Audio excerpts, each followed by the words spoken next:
Welcome to Keep Hustling, where we are going past the why to get to the how. I'm your host, the always hustling Aaron Gordon, aka NY Risk Advisor, aka Mr. Keep Hustling. In this podcast, we will be diving deep into the professional and personal successes of our guests to find out how they hustled through the most difficult times in their life and their development to achieve the success they've gotten to today. So buckle up for what hopes to be an amazing ride. Let's get to it. Welcome to Keep Hustling with my guest, Frank Saraco. Frank, thank you so much for being here. Thank you for having me. Frank, we're going to jump right in. You had an interesting hustle that happened just a few minutes ago, and I'm going to put you on the spot on that. You are the first guest in the history of the KHP to narrowly escape a stopped elevator or getting stuck in an elevator to appear on the podcast. So we are grateful to you for escaping that elevator and joining us here today. Well, you know what? I'm grateful that I was able to channel all my inner Bruce Willis, die hard, get out of the elevator type of thing. I was figuring out, am I going on top? Am I going? But yeah, I just was running up. You weren't going to Matrix it down? You were going Bruce Willis? You weren't going Keanu Reeves? I was going to go Bruce Willis. I remember that scene where he straps the guy to the chair with the dynamite and throws out the roof and sends it down. But yeah. Relax, everyone. Just so you know, it was like a 3-story office building and he was on the second floor. So just chill out. Okay. I was on the first floor, actually. So there is a basement. I might have fell about 10 feet, but yeah, I was like, damn, I'm going to miss this podcast because I'm in an elevator. Well, we're glad you made it. So take us back, Frank. You know, sure. I follow your journey. We got to meet through a mutual friend, and I got to know where that drive comes from, the drive to do what you're doing, build the team, build a future, do things the right way. Take us back. What's the origins of your hustle and drive? Yeah. So, I mean, things happen throughout life, right? I've never had anything that was over the top or a real life-changing experience, but, you get into business in your 20s or something, out of school, and you just kind of want to make enough money to enjoy the weekend and, maybe drive a decent car and, move out eventually and everything. But I think one of the things that happened to me, which really changed my drive and my energy and my focus, was I got into the mortgage business in the early 2000s and I was killing it. I mean, killing it. It was the easiest money you could ever make. This is, subprime wholesale mortgages before the crash. It was just insane. I mean, I think, one of my best months ever, I made like 80 grand and I was in Miami on vacation for 2 weeks. So it was like, it was just so easy. And the bottom came falling out, as, a lot of people know, real estate and mortgage crisis in the mid 2000s. And, you go from up here to down here. And it's tough, you're managing money and really trying to figure out what you're going to spend money on and what you should and what you shouldn't, and you're budgeting, and it's very different when you have success and then all of a sudden nothing. So, I think that really gave me a different mindset to kind of do things and put your head down and grind and just keep going, because you can't take it for granted. And, if you just go and you don't plan and you don't strategize and you don't put in that extra work, it's going to come back to bite you in the ass, man. So I'm glad you went there, because I have a bunch of questions about that and being in the business in that time. Sure. The first is, what was it like when you realized that? Meaning, did you realize at the time before how easy it was, or did you assume that was just the business that you chose? You had the knack. Some months were going to be good. Some months weren't going to be as good, but they were still going to be good. Some months were going to be great. Some months were down here. And then like the bottom just obviously came crashing down. Or did you realize like, it can't be legit? What I mean to say is like, as you say, it was the easiest money, but did you realize it was easy money? The reason why I ask that is, if you did realize it was too easy, maybe you would have been planning for the bottom. Yeah. Or if you thought that, hey, this is going to be it for the next 30 years of my career, what then happens on that day or that week, or when you look back at that first real down month? What's the mindset there? How do you keep going? So I mean, you're talking things that are like ringing bells, to me, and rewinding, 15, 16 years and kind of having these conversations. I think the problem was that myself and other people that I was around thought that it was, I don't want to say never going to end, because we did all say, hey, this is going to change. This is easy. But I don't think anybody thought it was going to evaporate. And that's the big thing, right? So you're sitting in this position going, okay, I'm making great money. This is easy. Mortgage business is always going to be around. It's all cyclical. It's up and down. And even in the bad times, this specific, position, I was doing wholesaling and subprime mortgages. It was like, all right, well, even if it comes down 50%, it's still pretty good living, right? Right. I may not be having that kind of a vacation, but I'll be having a vacation. I may not get a new car every year, but I'll have the car. So it was, I think that the old timers that were in the business were they were prepared. And I think the younger generation was kind of like, man, screw you. You don't know what you're talking about, old timer, And I remember my dad saying, you ain't supposed to be making this much money. But what happens when you realize that? What happens when you realize, because you weren't doing something crazy. You weren't gambling in Vegas. It's a legit business. It's a legit income. And then you realize, like, hey, this may or may not be my long-term career, but it's definitely not going to be what it was yesterday or last week. So how do you then, it's almost like a new career, right? Completely new career. What I do now, still in the mortgage business, is completely different. I had to completely rebuild myself. And, I had to go from. So what happens when you realize that? When you realize that you have to rebuild yourself? I want to go to that moment. Then I want to hear how you did it. But I just want to know, like, that moment when you say, like, it's over. You pull your pants up and, pull your big boy pants up and strap your boots and go. And then you realize really quickly, how easy it was. And you learn. I mean, I tell you right now, if I could rewind the clock, I wouldn't be working. I would have just took all that easy money and I would have put it into something that would create more money for me long term. I'm not talking about investing. I mean, everybody could say, oh, I should have bought Bitcoin. Yeah, I get it. But like, I would have just kept putting that money into businesses instead of spending money for the couple years, 4 or 5 years. But you thought it was going to keep coming in. Thought it was going to keep coming in. If you know the faucet's going to turn off, you could prep, right? You could collect water. You're like, you get ready for hibernation like the squirrels, it's coming to an end. So you put all your nuts, somewhere, keep them safe. But it wasn't like that. And it was abrupt. It was pretty abrupt. I mean, in a span of like, I don't know, maybe a year, the business went from, vibrant and everybody flourishing to like scrambling and saying, what am I going to do? And using, all their savings and cashing out retirements and all sorts of stuff. It was hard. And a lot of people didn't pivot fast enough, right? At that point in time, I could have pivoted. But again, I think it was just bad guidance. If I would have known, I would have left. So you didn't pivot fast enough. Sure. And then you were forced to pivot, I assume. Then it was, right, then it was a pivot. It was a big pivot. What was that like?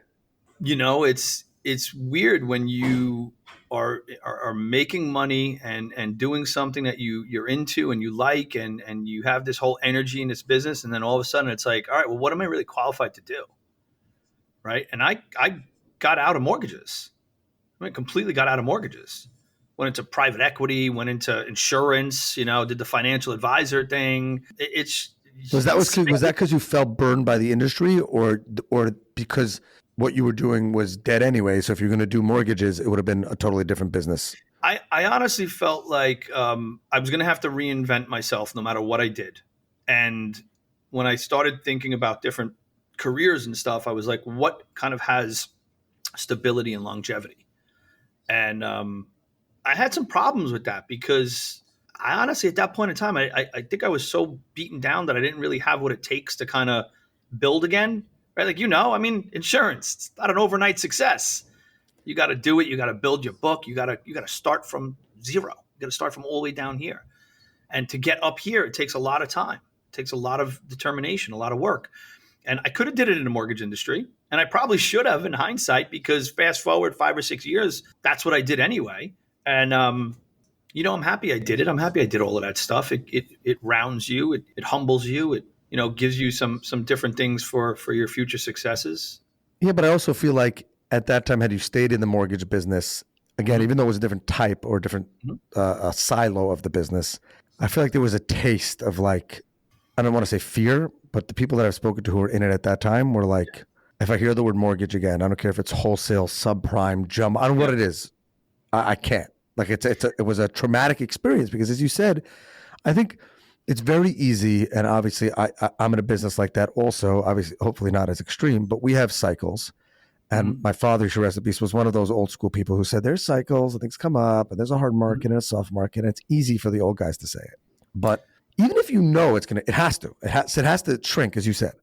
It's just never going to disappear. So then when it does, I feel like some of your success now was able to happen because you took that huge pivot. Absolutely. Like, hey, I'm just going to start over, zero.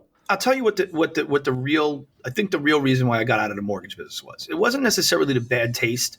It was, I was realistic. I understand anything could happen, right? I get that part of it. Was I pissed off about it? Of course I was, but I could have stayed in. I think the problem was I was like, this is what I used to do to make $1. And now I have to do this much more to make $1. I was like, screw this. I'm going to do something else, and it's, look, you see this stuff all the time. When we had reform, I mean, insurance had reform, everything has reform, right? And it seems like somebody gets, they start salivating for an industry or a specific position or something or whatever, some sector, they go after it. And then you kind of have to accept the new changes, right? So we had like compensation changes years ago. I mean, mortgage people used to make, 4 points a deal, 5 points a deal. And you get back into the business. It's like, what do you mean I can only make a point? What type of bullshit is this, You're like, that's why it went under. I got it. It was the yacht. I got it. It was the yacht. That's exactly what it was. Yeah. But, listen, it happened. It happens with insurance, right? You guys have regulated premiums on some stuff, title insurance. I mean, look, I don't want to get into this whole big thing right now, but I think that's what this whole real estate settlement is. I think eventually what's going to happen is real estate transactions are going to take place kind of like they always did, but overall there's going to be less commissions paid out. Do you wish you would have done things differently in 2006 to 2010? Absolutely. Absolutely. I wish I did. I love the experiences that I had during that time. Some good, some bad, met some good people, met some shitty people like always. But I would have liked to have restarted my mortgage career in the retail side of things back then, because it would just be that much more time that I've had, that many more relationships. Things could have been that much stronger. But, man, I don't know. Maybe that was the path that I was chosen to go on. And you've rebuilt it. What is it? What is it that keeps you motivated in that space? How do you build those relationships? How do you build that book? I mean, your success is easy for anyone to find. So, and you've built something and you're still building that team and growing that book of business. But like insurance agents, retail mortgage advisors it's a popular sales position, and it's hard to differentiate yourself. So what keeps you going in that, reinventing yourself? Some of it is evolving. I never, ever want to have the feeling of, being broke ever again. Right. I don't want to look for another job. I'm 47 years old. Like I'm good, man. It's too late for me to play a professional sport, that's what it is. I got it. Okay, you were right there, but it was when you hit 45, it was like LeBron can do it at 42. You were right there. You can't do it anymore. That's it. No, but I mean, I like what I do. I do like what I do. I think it's super important. I think it's one of the biggest financial things in most people's lifetimes, one of the biggest financial decisions, right? So I'm happy that I'm there to guide and help, and it's lucrative, and I like what I do. So it's definitely that I'd never want to be at the bottom again. So that keeps me motivated. And then it's family. It's, my family. I got little kids. How many kids do you have? They're expensive too. I have 5. They're very expensive. Jesus, you got a lot more bills than I do. That's it. No, but I mean, damn, man, I talk to people now whose kids are going to college, and I'm like, it's how much? Right. Right. And even high school, it's how much for some of these private schools. So, but I live in New York also, so it's not cheap. Whatever. We're not going to comment on that. I don't usually ask about this on the podcast because we usually stay on hustle, but I got to ask, because you're such an expert in the field, what's going to happen with mortgages? Not politics. Mortgages? Yeah. What's going to happen? Interest rates? Yeah. And the average American. I mean, people tell me all the time that, and I guess this relates to hustle a little bit, that it used to be that there was a plan. You went to college or you got a job. After X number of years, you had enough saved. interest What rates about? were fair enough, you could buy a house in your local neighborhood again, depending upon your income, where you ended up. Yeah. What do we do? I think the American dream to own a home is dead. I think it's really now just everybody has to accept that we live a life of managing debt, whatever that is, right? Whatever you choose to spend. I think there are going to be people who are not going to be able to buy homes. It's going to be that simple. There are things that have happened, not too long ago. I mean, if you look at the tech boom in Silicon Valley, people moved out there and it made property basically untouchable, right? You go to San Fran, it's one of the most expensive real estates in the country. I think that's going to happen. I think it's going to go, it's just going to keep happening in more and more areas where it's just unattainable. Where are people going to go? I don't know, man. They're not building anymore around here because there's no land. I think interest rates will eventually come down a bit, but here's the crazy thing: they don't have to. We So want them to. 2.75 is never happening again. I don't think so. I don't think so. So does Your that mean? 2.75 mortgage, your 3% mortgage is probably your most valuable asset you're going to have in your entire life. Yeah, if only I still had it. The again, this has nothing to do with the podcast, but I think that our listeners would love to hear this. So does that mean that you think, and what you see with your client base is that, or maybe this does have to do with hustle, is that the average American now is it used to be get a mortgage, pay it off. When you retire or when you die, your kids get a debt-free house. And in your retirement, you don't have to pay your mortgage anymore. So therefore, that takes an expense off of your head when you're no longer making that income. Do you believe that mortgages now are just like debt vehicles and nobody's actually planning on paying them off? They'll just refi them forever? Pretty much. Yeah. I think they're just debt you're going to carry for the rest of your life. I mean, some people will be a little bit more, deliberate with paying it and maybe not tapping into it until they have to. Look, there's a million different situations that I can see happening. I can see homes being more generational, where they do this in Europe. You just pass the home down, right? If you can't buy a home and you need a place to live and your family has a home, well, just keep it in the family type of thing. And just pay the debt. And then just pay grandma and grandpa their mortgage every month so they don't have to run out of whatever, but you probably want to keep it because it's probably at a lower rate. I mean, remember the property. It's funny. I had this conversation with a couple of friends the other night. This is all about supply and demand. That's all this is. Forget about values, interest rates, whatever. It's supply and demand. In 2008, the crash happened because there was oversupply and less demand. It's the complete opposite right now. Lower supply and higher demand. So therefore, they don't need to correct the interest rates because there's plenty of demand to offset. That's it. During a high interest environment. They say some people aren't buying homes. Yes, some people, but every home that's going on the market's selling. So why does somebody really have to change their business model and make less money, right? Oh, well, let's just lower interest rates. Just because, Frank would like them to be lower so he can make more money, right. And Aaron can refinance his house. Like, let's just lower. Something has to happen overall because of how expensive it is to live. But that may not be housing. That may not be interest rates. That may be food costs. Correct. That's the bigger concern. The bigger concern is how much does it cost, your average American to live. I like that. All right, let's get back to hustle. Sorry, we digress, but this is important to me because I'm just thinking about this stuff and I'm thinking about the challenges that we all have. What is the most important skill you think you've developed through that major downswing and now back on the upswing? Most important skill. I've never asked that question before, but I feel like you're the right person to ask. Not an easy one to answer. I'm not going to lie. I think it's kind of just my approach now with clients and just business in general is like, I don't get excited. What I mean by excited is I don't overreact. It's all going to be, man. It's all going to work out. Like even Steven, like this doesn't work, but that'll work. And it probably helps you not, like you were saying, one of the things you wish you did differently was not spend all the money. But if you don't get excited about this deal because you know that, you have to think about the global view, that's probably helps your overall approach and your overall mental. It made my overall approach. When I got back into business, I made a commitment to myself and I said, I'm never going to make it about the money. It's about the money. Let me give you that secret, right? It's about the money. But if not, we'd be playing golf.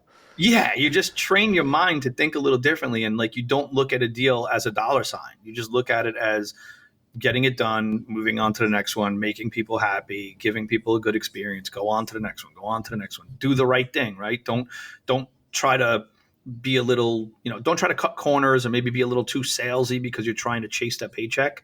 So I think if you have that mindset, the money comes anyway. It's all part of it. It's just the way you look at it. I mean, I've lost a ton of money on deals and I just have to close them because it's the right thing to do. It's the right thing to do for business, the right thing to do for the client, right? If we screw up or if we maybe promise something that we can't deliver, you got to eat it. And we do it. I try not to do it often, but it's just that mindset, and when you're not making money and you're at the bottom, everything is so important. You can't let something go. And so I would say that's kind of one of the biggest takeaways from being so down at that point in time is just don't worry about the money. Like, it will come. Just do the right thing. Stay calm. Don't overreact. I overreact with other stuff, but not with mortgages. like the Yankees, whatever. Oh, don't. You had to go there? Yeah.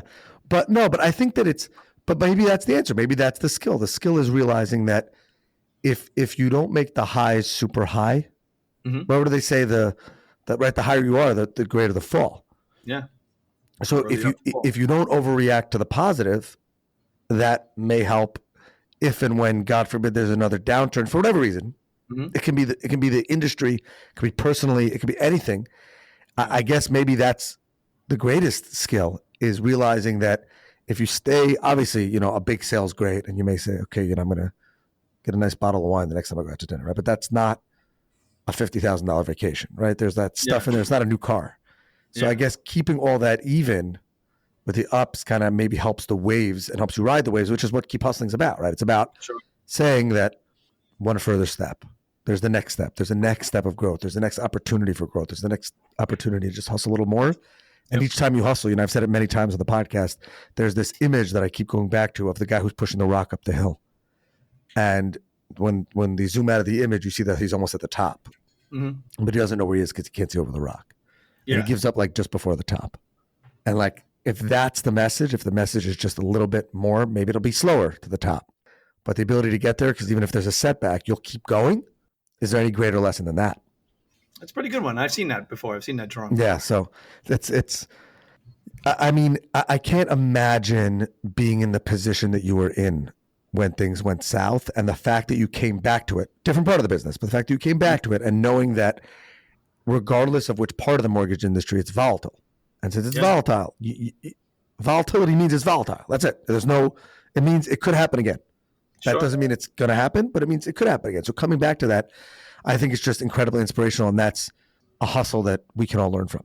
So we end every podcast by asking our guests, or every episode by asking our guests to leave us with their favorite motivational or inspirational quote.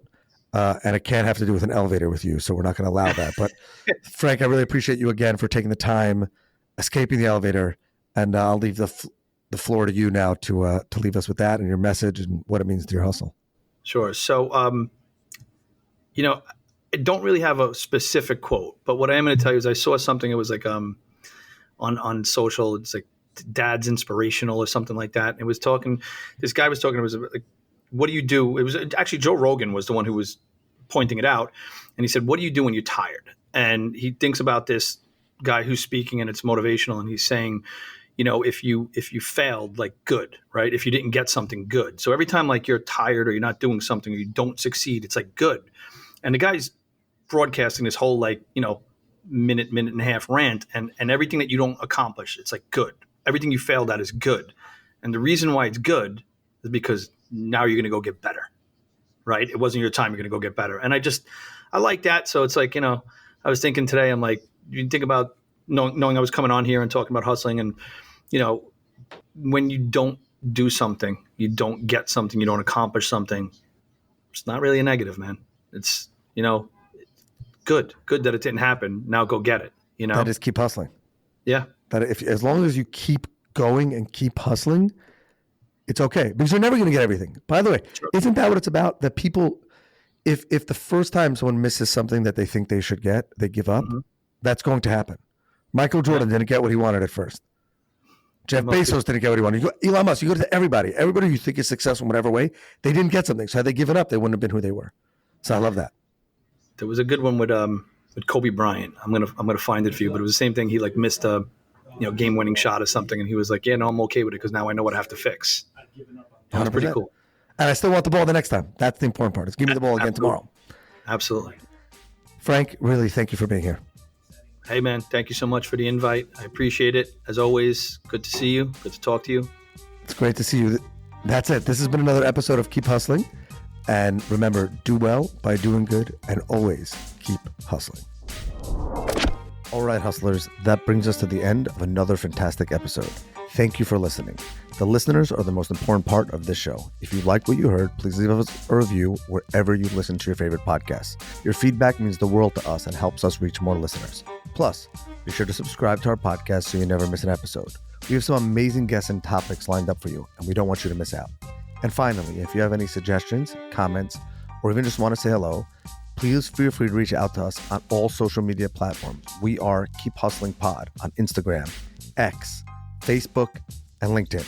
We would love to hear from you to continue the conversation. Thanks again for tuning in and supporting our podcast. We truly appreciate each and every one of you. Until next time, stay curious, stay hungry, and keep hustling.